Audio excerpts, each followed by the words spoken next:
Still in quarantine, I'm Richard Rellis here with columnist Bob Robb. And Bob, you've been doing some apparently reading of presidential biographies during your time in quarantine, and we'll get to your you get to this discussion of President Trump's executive orders in place of the congressional aid package for the coronavirus. But you mentioned Taft, and there's something about that president you really admire. Well, he was the only person in U.S. history to be both president and U.S. Supreme Court justice, Chief Justice, as a matter of fact. And I didn't know a lot about him, so I thought, gee, this is something I should know, someone I should know more about than just that he was overweight. And as it turned out, he was just a devout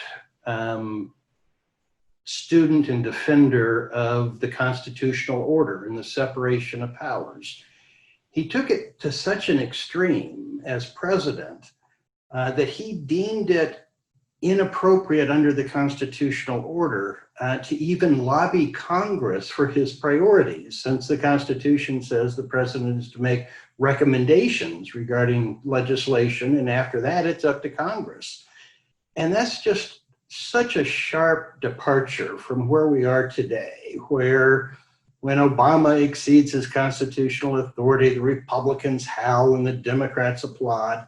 And now we have this instance with Trump clearly exceeding his constitutional authority, and they just reverse roles. The Republicans cheer and the Democrats howl. And it just worries me that we seem to have in Congress no one willing to defend the institution against encroachments by a president of their own party. And I guess a thought that bubbled up, yes, thoughts bubble up as I read your columns at times, that good. Usually when people talk about, returning to the constitutional values of this country, they're talking mainly about issues. It seemed like from what you say of Taft, he was talking about curtailing his own power, which is rare.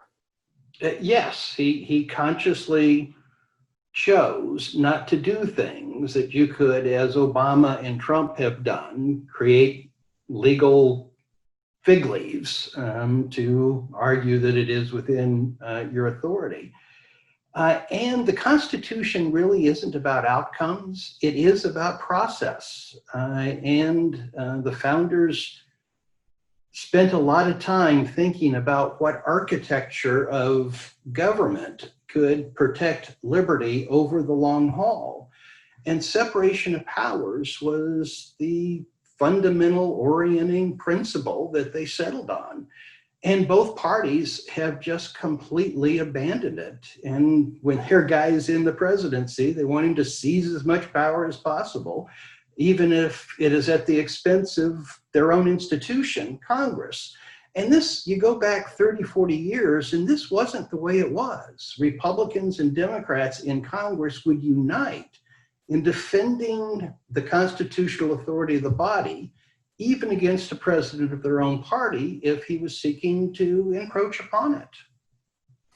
And usually with a lot of issues, there's a pendulum. We go back and forth, too much one way, too much another way.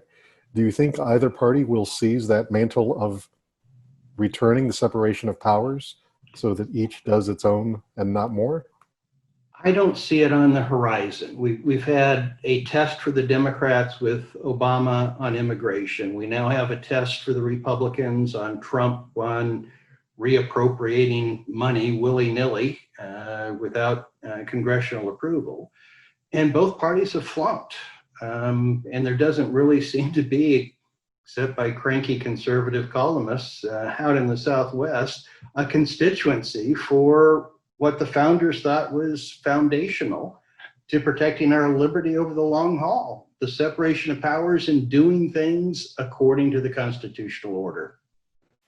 And we have to go. We have a marketing call lined up to see about Bob Robb's book club, but possibly coming soon.